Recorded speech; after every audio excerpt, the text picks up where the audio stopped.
Само што го завршивме интервјуто со Уранија Пировска, председателка на Хелсиншкиот комитет на Македонија. Одлично интервју, направивме пресек на состојбите на човековите права во земјата, се задржавме најмногу на прашањата за правата на жените, родовата еднаквост, насилството врз жените, јавниот дискурс во земјата во однос на женските права и многу други прашања. Уранија Пировска изрази загриженост за состојбата во која сега се наоѓа граѓанскиот сектор и дека е потребна поголема реорганизација, преструктурирање, преструјување на граѓанските организации за да го задржат она што го направија како успех во минатиот период и да продолжат со нови освојувања понатаму. Гледајте го интервјуто со Уранија Пировска. Прво благодарам за можноста да го снимиме ова интервју. Тоа е дел од серијалот, имаме неколку прашања за вас. За Хелсиншки и за вас можда ќе бидат повеќе од неколку, но вреди да се разговара за овие теми кои се предвидени.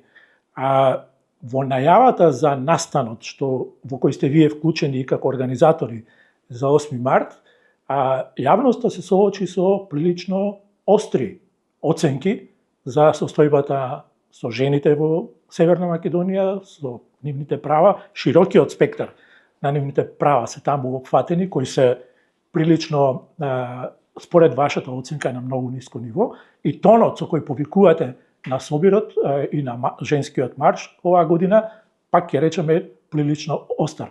Дали е тоа резултат на актуелните состојби, што се случи, што може да биде? Повеќе своевиден крик против тривиализирање на денот. Затоа што низ годините како да се заборави како всушност започна да се слави 8 март. Значи 8 март се слави заради женското работничко движење, заради постигнување на класна и економска рамноправност на жените, заради нивното право на глас. Години наназад ние се повеќе се соочуваме со една реторика која што е резултат на националистичките движења, на антиродовите движења, кои што само ги потенцираат стереотипите за улогата на жената. Значи се зборува за незината улога како мајка, се повеќе денот, наместо да се нарекува ден на жената, голем дел од луѓето го нарекуваат денот на мајката. Со што идентитетски ние се губиме. Затоа што ова е ден на сите жени. Ова е денот кога ние треба да подсетиме дека тој ден започнал да се одбележува заради борбата на жените, да бидат еднакви со мажите. И ние тука особено потенцираме дека ние зборуваме за сите жени, па и оние со поинаква сексуална ориентација и транс жените. Пораката исто така е остра, бидејќи како да се заборава дека многу жени живеат на маргините, се соочуваат со навистина високо ниво на сиромаштија, немаат основна здравствена заштита, нивниот труд е експлоатиран, тие се експлоатирани во рамките на домаќинството. Сето тоа како да се заборава и ние од тие причини секоја година маршираме, не славиме, ние подсетуваме и подсетуваме оваа година особено како започна женската борба. Дека таа борба фактички беше женска работничка борба. Визави општеството и реакцијата на односот на општеството кон жената, што е тоа што кај вас се појави како отпор во таа смисла? Сакам да кажам, повикот дајте ни повеќе права наместо рози, цвеќиња и други подароци, произлегува од некаков внатрешен порив да се соочите и да се справите со овие прашања. Каков е одзивот од другата страна во исто време? Па видите, ние се соочивме во изминатиот период, односно за време на владењето на социјалдемократите, со неможноста да се донесе еден многу важен закон, законот за родова еднаквост. Тука и нашето големо разочарување, бидејќи ние очекувавме дека тогашната власт устро ќе се спротистави на притисоците и од црквата, од антиродовите движења, но се сведе на една калкулација, се наоѓаме пред избори, не можеме да ризикуваме да со ваков закон излегуваме или да се бориме за за донесување на овој закон, тоа прашање веќе е затворено. Никој не разговара за тоа прашање, секако дека ние не ни очекуваме дека нешто ќе се случи во периодов кога нели ВМРО е на власт, имајќи предвид какво е нашето досегашно искуство со оваа партија и нормално што е во рамки на нивната нели десничарска идеологија. Иако знаете, многумина и не сакаа отворено да зборуваат зашто всушност се против законот за родова еднаквост, имаше една поделена во јавност, па ако сакате и во граѓанскиот сектор, со оглед на фактот дека законот за родова еднаквост ги уредуваше и правата на трансродовите луѓе, а тоа беше и главната причина поради која што и партиите на власт тогаш не се одлучија и попуштија нели на црквата, на антиродовите движења и се повлекува во донесувањето на тој закон. Ние сметаме дека се уште жените не ги имаат, не ги ползуваат еднакво правата како и мажите во ова општество. Ние имаме статистики кои што говорат дека да, 60% или можеби и повеќе жени работат во јавната администрација, значи жените ја носат на своите плеки државната администрација, односно сервисот на граѓаните. Но ако малку повеќе погледате во процентите, ќе видите дека жените се многу помалку застапени на високите работни позиции, со тоа значи и многу помалку примања имаат од мажите во државната администрација. На крајот на криштата доволно е да видиме колку жени министерки имаме во сегашната влада и колку жени градоначалнички имаме. Така да ние секогаш правиме неколку чекори напред, за да после тоа поради дневно политички договарања, заради дневно политичко кокетирање со јавноста, популизам, се враќаме назад.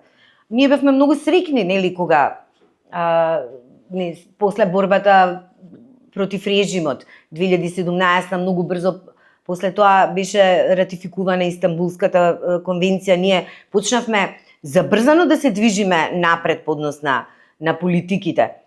За да сега, на крајот на владењето на социјалдемократите, да не може да се донесе закон за родова еднаквост. Значи, зборуваме за цивилизацијска придобивка. Докаде е сега таа постапка? Нема постапка. Да, окей. Не се разговара за тој закон веќе. Тоа значи, дали имавте комуникација до сега со актуелната влада за ова прашање? Повторно да се крене на дневен ред? Немавме, знаете, и ние во целата борба, не станува збор само за овие права, генерално за борбата за човекови права, веќе почнуваме да размислуваме, да зацртуваме цели кои што можеме да ги исполниме, научени од претходното искуство. И ние научивме некои многу корисни лекции во тоа како треба да се однесуваме и кога е таков соодносот на силите. Ние зборуваме сега за еден мощне ослабен граѓански сектор. Сектор кој што во некои времиња се нарекуваше четврта власт во земјата. Сектор кој што диктираше одредени трендови. Океј, сакам за ова малце подоцна, но да се задржиме на овие прашања. Пред недела дена или можеби нешто повеќе, излезе платформата од Националната платформа за родова еднаквост, излезе манифест, тој така беше наречен. Тој манифест кога го читав, имав чувство да се однесува, да речеме, визави општеството и визави оние кои се задолжени за тоа прашање повторно да го кренат и да дојде на дневен ред, но таму читам дека барем моето читање е такво, се однесува и на тоа што граѓанските организации, активистите во коалицијата треба да го држат тоа прашање високо на агентата, со полна енергија, како што беше порано. Дали тоа беше повик за будење така? Не, тоа беше потсетување. Повик за потсетување. Кои се нашите принципи и вредности? Зошто ние сме основале таа платформа? За да бидеме дел од таа платформа, ние треба да имаме заеднички ставови и мислења и заеднички вредности на крајот на криштата. Беше потсетување за тоа зашто всушност ние се залагаме во таа борба. И на некој начин, знаете, секој оној кој што не се согласува со манифестот, всушност и не треба да биде дел од таа платформа. Има ли такви во коалицијата на Па да, и се појави. како што ви кажав, законот за родова еднаквост поради третирањето на родот на начин на кој што е третиран во законот, направи одредена поделеност во граѓанскиот сектор. И време беше да ние се преброиме кој за какви вредности се залага. Затоа што една платформа може да биде јака платформа само доколку незините членки се солидарни и се залагаат за исти принципи и вредности.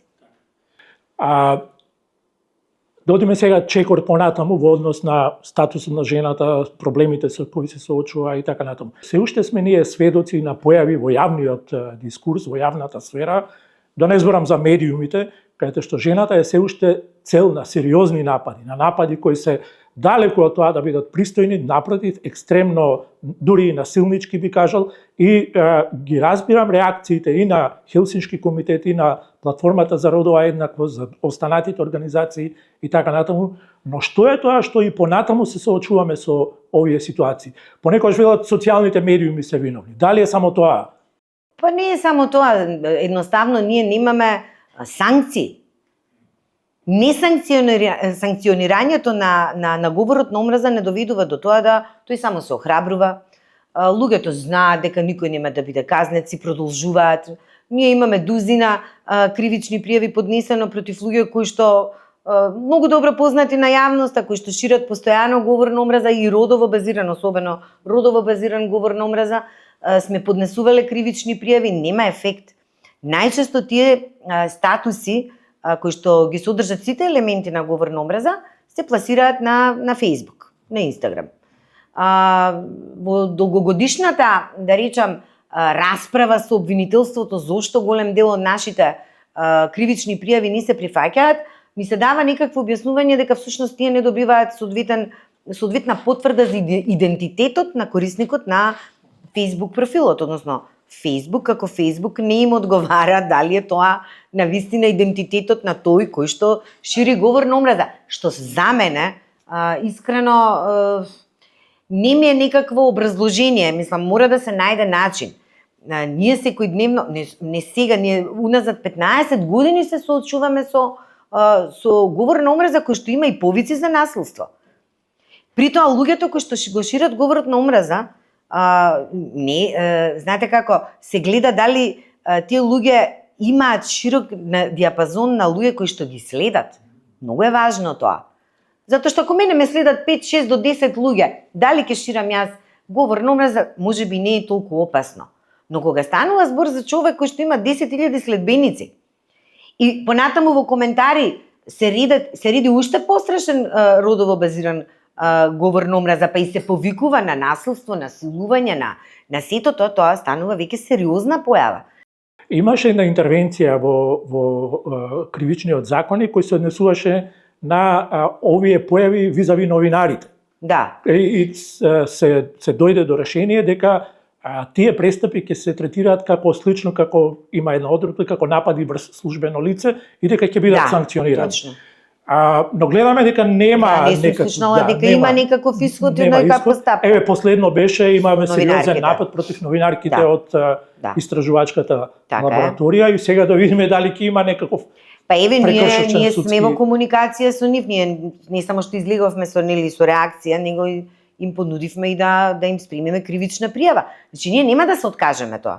Ние постојано поднесуваме кривични пријави, меѓутоа како што ви реков, луѓето знаат дека никој нема да биде казнет.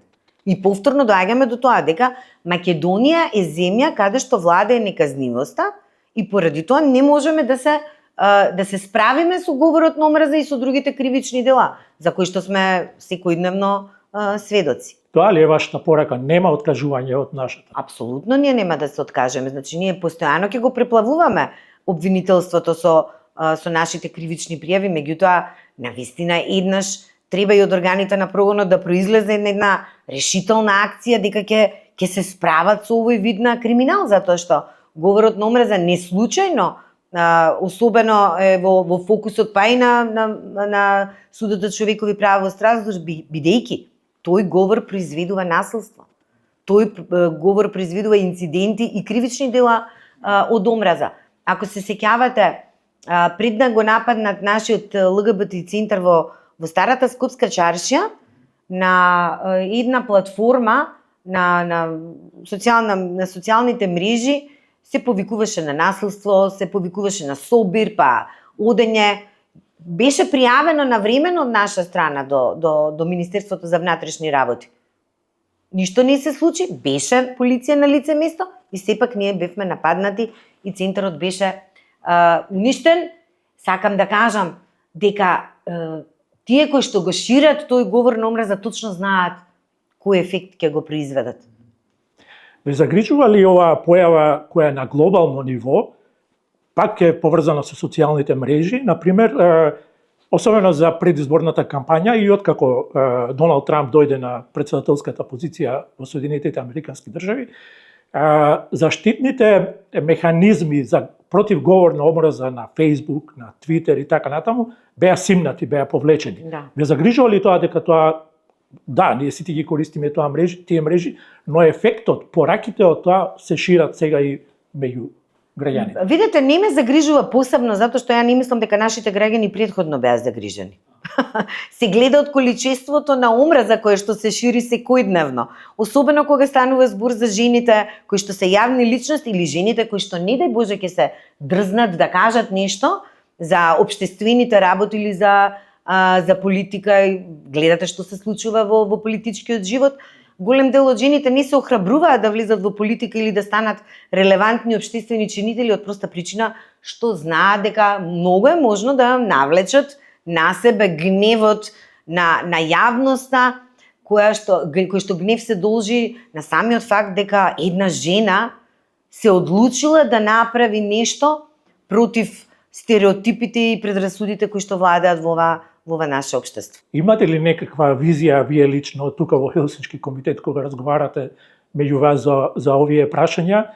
Кога и што е потребно овој, да го наречам така, маскулински свет, светот на мажите, да се соочи со тоа дека едноставно мора да ја прифати таа ситуација, дека има рамноправни партнери, од другата страна дури ми е смешно и да го кажам тоа со овие зборови, но што е тоа што кога можеме да очекуваме дека ќе се случи некој пресврт? Знаете, голем дел од мажите во овој општество би ви рекла, не, жените се сега многу помокни.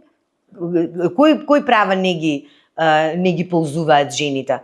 Дури и жени ме имаат прашано, ама што ќе ви е феминизмот? Па што вие жените ги имаат сите права во општество и сега, знаете, тие прашања вообичаено доаѓаат од жени кои што имаат висок статус во општество и кои што ама поима немаат како живее обичната жена, жената работничка.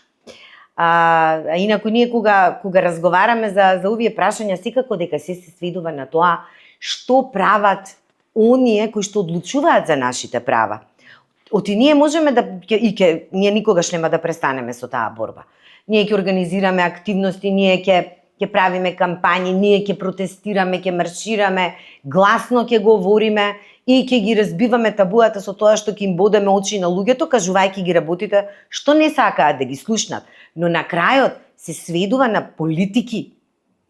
Затоа што политиките се тие кои што ни овозможуваат да можеме да живееме, да ползуваме, да произведуваме, да екзистираме во општество. И кои ќе ги преточат овие залози Така е. Кај нас, било кој политичар да го прашате, ќе ви рече дека се залага за родова еднаквост.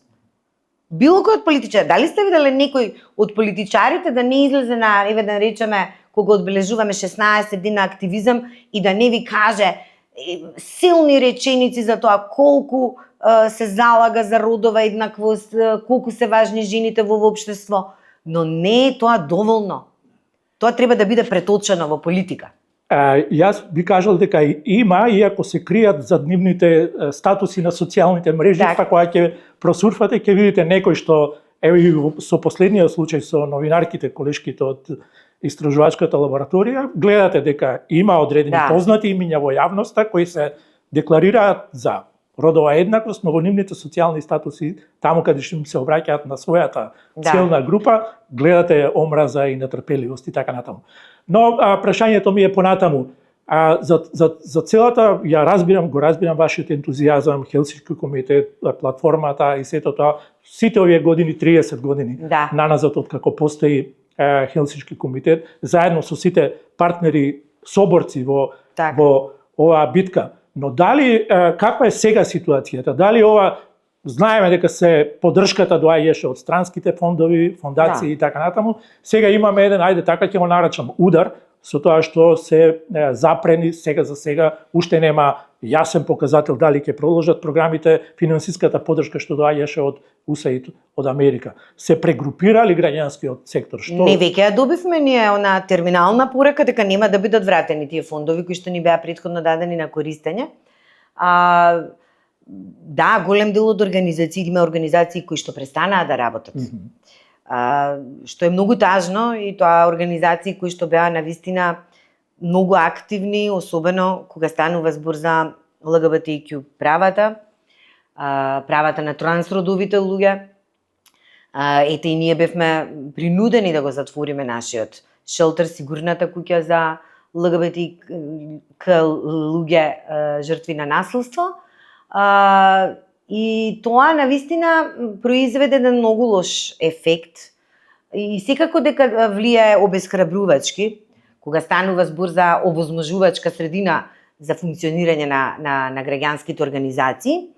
Меѓутоа ние секако дека сме живееле во лоши времиња и повторно ќе кажам сме научиле некакви лекции, ние нема да се откажеме од тие теми, тоа никако нема да се случи, но секако дека мораме сега пред се и над се да едноставно да се пригрупираме и да почнеме да бараме нови донатори. Ние никогаш и не сме зависеле од државна помош, ние никогаш не сме имале финансиска поддршка од страна на државата, освен за тие лиценцирани сервиси кои што сме ги давале, например, како ние со нашата сигурна куќа. Странската помош била таа од која што секогаш сме живееле и сме екзистирале. Јас се надевам дека Европа ќе даде соодветен одговор на ова и дека со своји фондови на некој начин ќе ни овозможи понатаму активно да работиме на овие теми, заради тоа што сепак ние зборуваме за маргинализирана заедница, која што спасот го гледаше во нас, граѓанските организации кои што постојат за да им го пружат сервисот кој што им е потребен. Сега, ние можеби во моментов сега нема да можеме да им даваме шелтер, но затоа ќе бидеме тука за психосоцијална поддршка, ќе бидеме тука за интервентна помош, не дај Боже ако треба некој да се заслони, да му се плати кирија. Се уште го имаме комитет, нашиот центар, каде што се случуваат најголемиот дел од настаните поврзани со овие теми. Меѓутоа, граѓанскиот сектор е многу ослабнат во смисла на тоа дека ова не е првата криза со која што се соочува. Ова беше на некој начин капак на сето она што се случуваше години наназад. Значи, нас прво не погоди и пандемијата. Со пандемијата многу голем дел од фондовите беа скратени за граѓанските организации. Потоа се случи војната во Украина. Па голем дел од донаторите ни известуваат дека се повеќе се тргаат на страна пари за безбедноста на земјите. И сето тоа се удира на фондовите наменети за граѓанските организации. Меѓутоа, мислам дека и после шарената револуција се случи одредено осипување на граѓански активисти.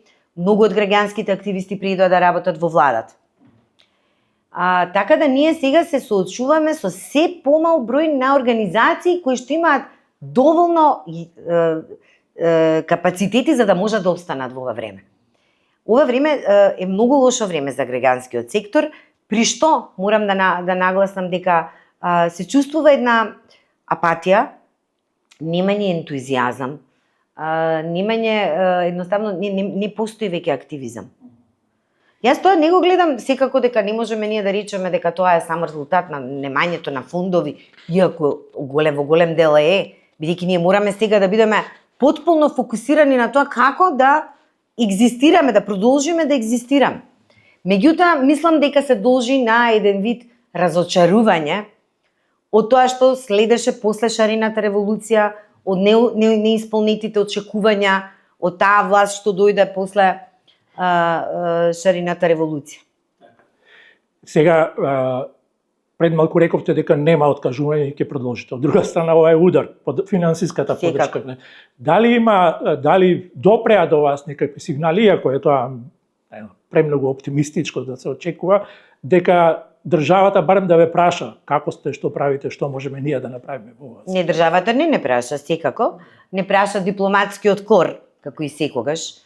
Амбасадите веднаш нели почнаа да ги скенираат нашите потреби, што се случува на терен. Секако важно е заради тоа што граѓанскиот сектор е коректор на власта. Граѓанскиот сектор е тој кој што секогаш треба да ја потсетува власта до каде може да оди во своето практикување на власта. И сега ние одеднаш се соочуваме со 4 организации кои што не постојат. И тоа нема да престане.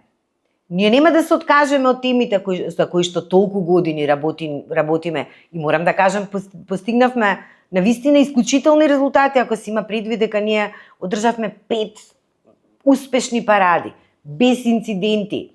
Меѓутоа, дали може да замислите како тоа делува на луѓето на кои што им ги даваме сервисите? Кога слушаат дека се затвараат организации кои што служеле за да им помогнат кога ќе им бидат прекршени нивните права. Некако имам чувство дека кога зборуваме за маргинализирани заедници, дека некако и ние ќе влеземе во таа заедница. И мислам дека се повеќе почнува да преовладува риториката на антиродовите движења, на националистичките движења, што секако дека има врска и со она што се случува и во Америка и во Европа, сите сме сведоци. Некако ми се чини дека и ние, давајќи им помош на оние кои што се маргинализирани, ние ќе станеме маргинализирани, мајки предвид дека не ми се чини дека нашата влада ќе застане на исправната или на правата страна.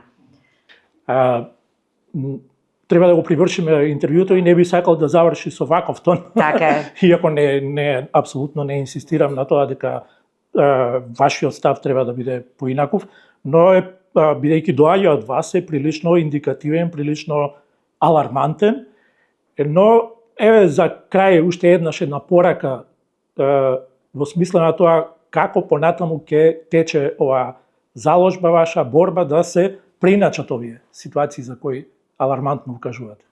Значи ние мораме да наоѓаме други начини на кои што ќе успееме да екзистираме без да бидеме зависни секогаш од странска помош. Се повеќе ќе треба да се работи на тоа што значи социјално предприемништво. Например, ние тоа го пробавме со нашиот социјален центар комитет и тој можеби се уште не дава кој знае какви резултати, но очекуваме дека би можел да во една иднина да ни овозможи некаква стабилност. Мора да почнеме да работиме малку надвор од Скопје, да наоѓаме организации кои што го имаат капацитетот, видете, јас и капацитет, идеолошки капацитет би рекла. Нас ни требаат истомисленици за да можеме да обстанеме. Тој круг е многу смален. Ние мораме да наоѓаме нови сојузници во нашата борба, затоа што човековите права исто така станаа маргинална тема. Не се зборува веќе за човековите права. Човечкиот живот многу малку е ценет, имајќи предвид што се случува во светот, и оттука мораме да наоѓаме нови сојузи и да наоѓаме нов начин како да ги заштитиме тие кои што се најранливи, затоа што тие секогаш ќе бидат на удар, особено во ваква ситуација во која што сме денес. Да. Ви благодарам многу и се надевам дека наистина ќе биде така и ќе успеете да ги најдете овие нови сојузи за доброто на луѓето, за доброто на секој човек. Ви благодарам.